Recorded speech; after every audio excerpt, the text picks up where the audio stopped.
बाबा साहेब का सपना था पिछड़े और वंचित समाज का उत्थान, और नरेंद्र मोदी उन नेताओं में से हैं जिन्होंने अपने राजनीतिक जीवन की शुरुआत से ही बाबा साहेब अम्बेडकर के विचारों को व्यवहार में उतारा।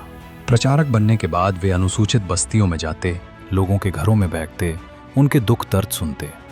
वे कहते, जब तक समाज के अंतिम व्यक्ति तक नहीं पहुंचेंगे, हमारा कोई भी काम पूरा नहीं होगा।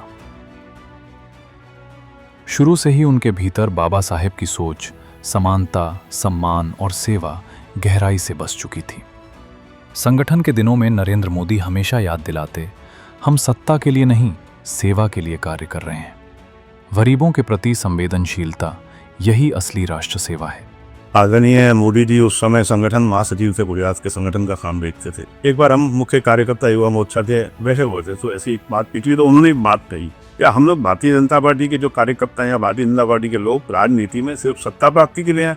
उन्होंने कहा नहीं, हमारा हेतु, हमारा जो ध्येय है, जो गरीब व्यक्ति है देश का, उसका उत्थान करना, उसका कल्याण करना। मुख्यमंत्री बनने पर गृह प्रवेश में उन्होंने पास की झोपड़ी से एक दलित कन्या को बुलवाया। वही कन्या कलश लेकर पहले घर में दाखिल हुई, फिर वे समरसता, जिसे उन्होंने कहा नहीं, जिया। जब वो पहले मुख्यमंत्री बने तो उनको एक मकान मिला, तो उसकी एक चर्चा चलने लगे, अभी इसमें प्रवेश कैसा करें। तो उन्होंने कहा, दे दो, मैं बताता हूँ क्या करना है। अपने सामने जो एक झुकी झोपड़ी है, उसमें से दलित माने जा रहे लड़की को, एक छोटी लड़की को, वहाँ से उनको सुचिर्वित करके अच्छे कपड़े पहनाकर उनको लाओ, उनके माथे पर मंगल कलश दे दीजिए। उनका पहला प्रवेश मेरे घर में हो जाएगा और बाद में मैं प्रवेश करूंगा। और फिर एक दृश्य जिसने सबको रोक लिया, जब उन्होंने संविधान को सजे हुए हाथी पर स्थापित कर सम्मान यात्रा निकाली।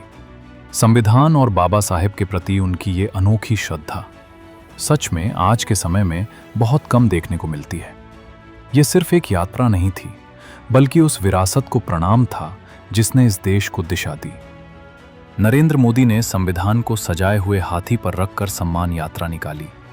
संविधान और बाबा साहेब के प्रति ऐसी श्रद्धा दुर्लभ है। एक कार्यक्रम नरेंद्र भाई ने ऐसा दिया था, मैं उसका साक्षी हूँ। सुरेंद्रनगर में डॉक्टर बाबा साहेब आम्बेडकर लिखित जो संविधान है, उस संविधान की यात्रा सुरेंद्रनगर से उन्होंने निकाली थी। और जो अपना हाथी होता है, हाथी की अंबानी पे संविधान रखकर उनकी पूजा की एक यात्रा निकाली थी। तो पूरा भारत देश के मीडियाओं ने नोंद लिया था कि डॉक्टर बाबा साहेब आम्बेडकर को सबसे ज्यादा सम्मान दिया है तो नरेंद्र भाई मोदी साहब ने दिया है, जबकि वो गुजरात के मुख्यमंत्री थे। उन्होंने अंबेडकर जी के 5 प्रमुख स्थलों को विकसित कर पंच तीर्थ बनाया, ताकि देश, हमारी आने वाली पीढ़ियां उनके पूरे जीवन से सीख सके। जन्मस्थली से लेकर निर्वाण स्थल तक हर जगह को आधुनिक और भव्य रूप दिया गया। सैकड़ों करोड़ का विकास, इतनी व्यापक श्रद्धांजलि आज तक किसी नेता ने नहीं दी। तो डॉक्टर अम्बेडकर के जीवन से संबंधित हमारे स्थल थे, जहाँ वो पैदा हुए, जन्मस्थली के रूप में। इंग्लैंड में जाके उन्होंने शिक्षा ली, उसको शिक्षा स्थली के रूप में कहा। जहाँ उन्होंने बौद्ध दीक्षा ली, उसको दीक्षा स्थली के रूप में। और जहाँ उन्होंने अंतिम सांस ली, उसको महापरिनिर्वाण स्थली के रूप में। और जहाँ उनका अंतिम संस्कार हुआ, चित्यभूमि में, तो वो छोटी जगह थी, उसको बहुत बड़ी जगह में विकसित किया है। और डॉक्टर अम्बेडकर से जुड़ी हुई ये चीजों को ना कि उन्होंने विकसित किया, इसको पंच तीर्थ के रूप में जो विकसित करके लोगों को लोकार्पण किया है।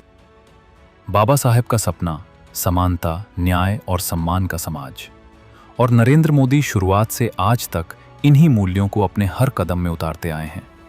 ये सिर्फ नेतृत्व नहीं, एक विचार की निरंतर साधना है।